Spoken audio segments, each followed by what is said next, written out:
Welcome back to Detonation.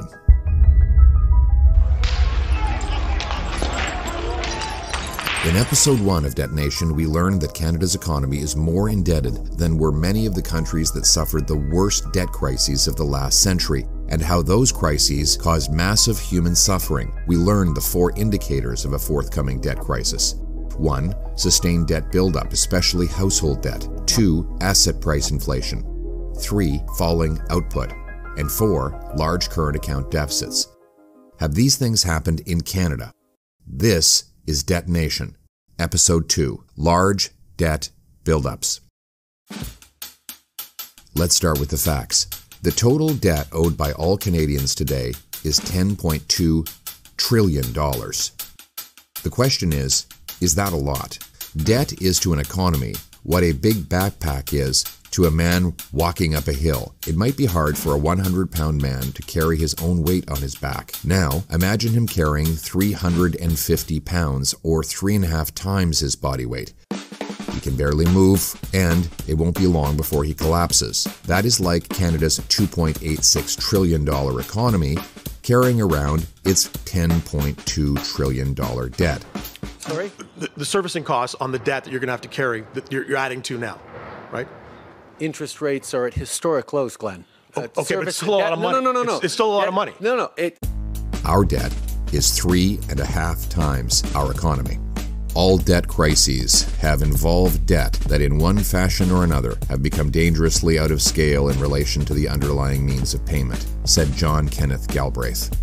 A nation is like a family, which must make all its debt payment out of its income. If a family's debt keeps increasing relative to its income, eventually the family will not be able to afford to make its monthly payments. A country's gross domestic product is the total value of all the goods and services produced by that country. Like a family's income, it is the country's means of making payments to service its debt. So, has Canada's GDP kept up with its debt? No. From the start of 2015 to the middle of 2023, Canada's total public and private debt has grown from $7.9 trillion to $10.2 trillion, an increase of 28.5%, while the real GDP grew 14.1%. That means more than a quarter of all the current debt appeared in the last 8 years alone. But in that time, the GDP only grew half as fast. In other words, our debts are growing twice as fast as the incomes with which we pay those debts. When you look beyond just government debt, the problem is even worse. Total consumer, corporate, and government debt is 357% of our nation's GDP, basically the highest in 60 years, and more than 50% higher than the long-term average of 223%. How does that compare to the bubbles that led to major debt crises throughout history? Let's look around the world. In the immediate lead-up to the Great Depression, total public and private debt was 125% of GDP in the United States. Remember the Greek debt crisis over a decade ago? Its economy burst after a debt bubble of 206% of GDP. Remember the subprime mortgage housing bubble in the United States that led to the massive 2008 financial crisis? Easy credit, combined with the faulty assumption that home values would continue to rise, led to excesses and bad decisions. Many borrowers took out loans larger than they could afford, assuming that they could sell or refinance their homes at a higher price later on. The market is not functioning properly, and major sectors of America's financial system are at risk of shutting down. That was 349% of GDP. Each of these debt bubbles led to massive economic crisis. The Great Depression ravaged the world for a decade. Stockbrokers jumped out of their office windows. People lined up on the street for food and lived in shantytowns called Hoovervilles after President Herbert Hoover. The Greek debt crisis led to pension cuts and a quarter of the entire workforce becoming unemployed. Overseas now to Greece, a country on the brink of collapse. All week, the banks closed, life savings locked up inside, with withdrawals limited to just $67. heartbreaking scenes, like this retired man collapsing in tears after failing to get his wife's pension. The United States subprime mortgage crisis caused millions of people to lose their homes.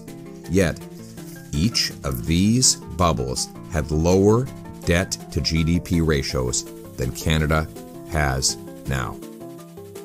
These are the debt ratios just before the bubbles burst in the 48 most significant financial crises of the last century. Canada currently has a bigger debt ratio than all but 3 of them. In most of these crises, countries detonated when their debts were less than 300% of GDP. Canada's present debt ratio is higher than that right now. So what makes us immune from the same fate? Are we special? We may think we are, but we can be sure that every one of those other countries thought they were special too, until they weren't. So who owes all the money? Well, it is divided about evenly between business, government, and households. Let's start with government debt. In 2022, Statistics Canada reported that the gross debt for governments in Canada reached 102% of GDP. A commonly repeated falsehood is that Canada has the lowest debt to GDP in the G7. The International Monetary Fund's October 2023 fiscal monitor shows Canada's general government gross debt is 106% of GDP, higher than Germany and the United Kingdom, and virtually tied with France, all G7 countries. It is true that Canada has the lowest net debt to GDP ratio, a measure that deducts with the prodigious assets of the Canada Pension Plan, the Quebec Pension Plan, and other government assets from the overall debt, without counting the pension liabilities for future retirees. By counting these pension plans against the debts, governments seem to be implying that they could use these funds to bail themselves out of a debt crisis. But pensioners would, rightly, fight such a raid and force politicians to back off. As such, gross debt is a better future measure. Worse still, reporting of the federal government's debt omits hundreds of billions of dollars of loans guaranteed by the government, which would become outright debt in the event of default. As an example, the Canadian Mortgage and Housing Corporation guarantees about $898 billion in mortgage debt, much of which would fall on the backs of federal taxpayers if the housing bubble bursts. How did we get here? I know, you're going to say COVID. COVID has become the dog ate my homework excuse for all government failures. But blaming the Trudeau government's debt addiction on COVID is not accurate. Sorry? First, the Trudeau government has run bigger than promised deficits in every year it has been in office, and it abandoned its promises to balance the budget by 2019, cap deficits at $10 billion, and continually reduce the debt to GDP ratio. It is worth repeating, the Liberal government let all of these fiscal anchors go before COVID-19. Other levels of government were just as irresponsible. The Liberal McGuinty-Wynne government doubled Ontario's public debt between 2003 and 2014, long before COVID, even though only a few of those yearly deficits were justified by the 2008-9 global recession. Even during the COVID crisis, much of the Trudeau government's spending had nothing to do with the crisis and therefore cannot be blamed on COVID alone. The Parliamentary Budget Officer has concluded that 35.5% of the new spending the government added during COVID had nothing to do with COVID. Still, debts exploded during that time with a deficit of $328 billion in the year 2020-21, equal to 14.8% of Canada's GDP, the largest deficit ratio outside of World War II. Again, blaming COVID for the whole thing ignores that it was hardly the first crisis in history. The federal government's deficit as a percentage of GDP peaked at 9% in World War I, 6% in the Great Depression, and 4% in the Great Global Financial Crisis of 08-09. In other words, the federal deficit in 2021, adjusted for inflation and the size of the economy, was 64% bigger than it was in World War I. 2.5 times what it was during the Great Depression, and almost 4 times bigger than it was during the Great Global Financial Crisis. Only during the Second World War was the deficit bigger? In the years afterwards, the federal government, in the 40s, repaid this debt, running a record 5% of GDP surplus in 1947, just 2 years after the war ended, and the size of the economy almost tripled in real terms in the quarter century that followed. This staggering growth vaporized Canada's war debts. Our grandparents returned from the battlefields to the farm fields and factories, quickly paid off their war debts, and handed us the best standard of living the world has ever seen. That's right. They ran the biggest surpluses the country has ever seen, only 2 years after the war ended. We are now 2 years since COVID, and the Trudeau government's deficits are only growing. The federal government forecasts an additional $186 billion in deficit spending between now and 2029, and the Trudeau government has said it is on track to balance the budget in the year never. The commitment needs to be a commitment to grow the economy, and the budget will balance itself. Now on to our companies. Not only do government debts exceed the size of our entire economy, the same is true for the corporate debt held by our businesses. And that was the case even before COVID struck.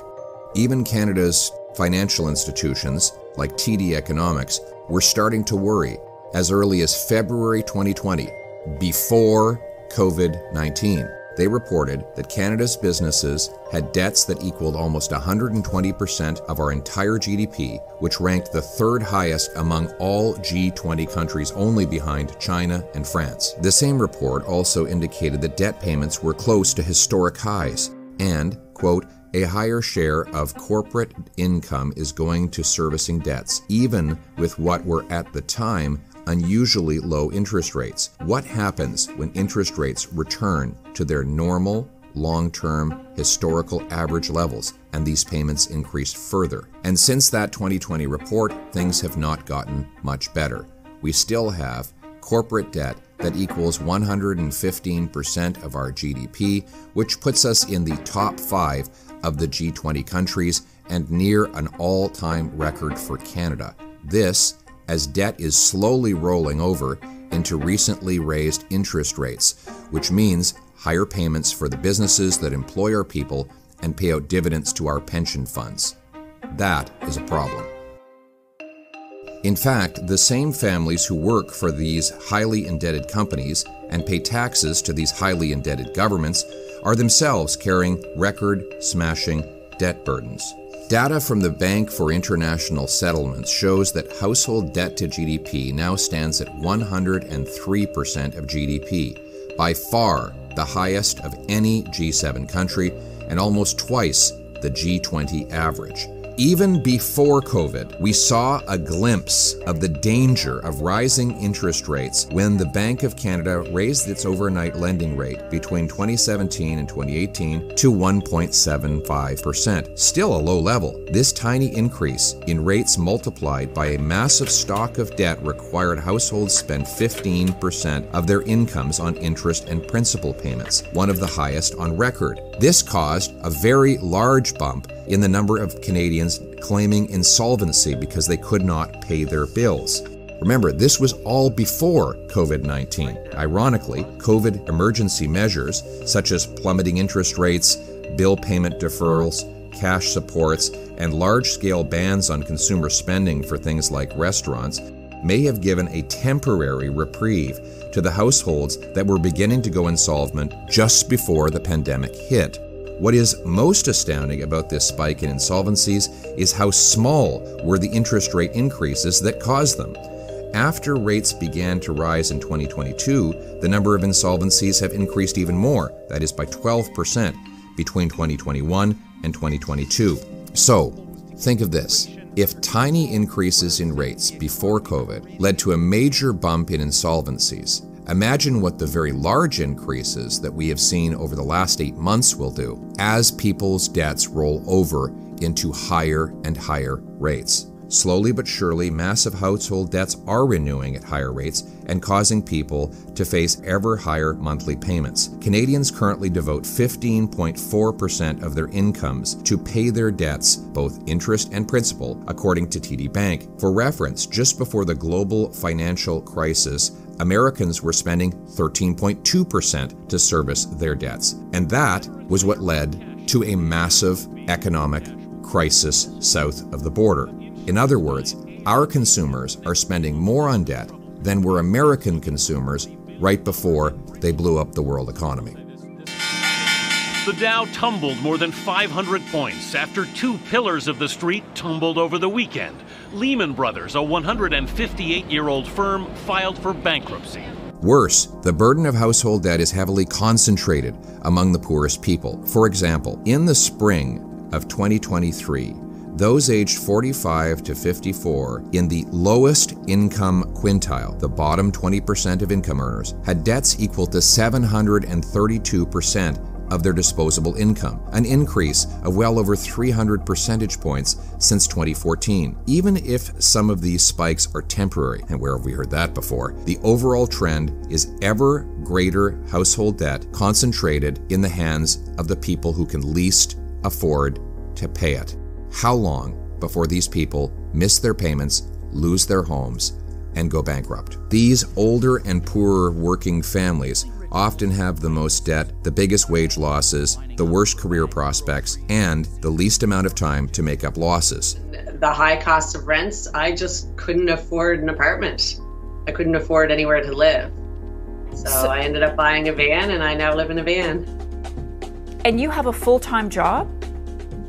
Yeah, I work full-time at the hospital as a CCA. Rising debt for families also slows the economy. Evan Siddell, the president and chief executive officer of the Canada Mortgage and Housing Corporation, said, quote, "Canadians are among the world leaders in household debt.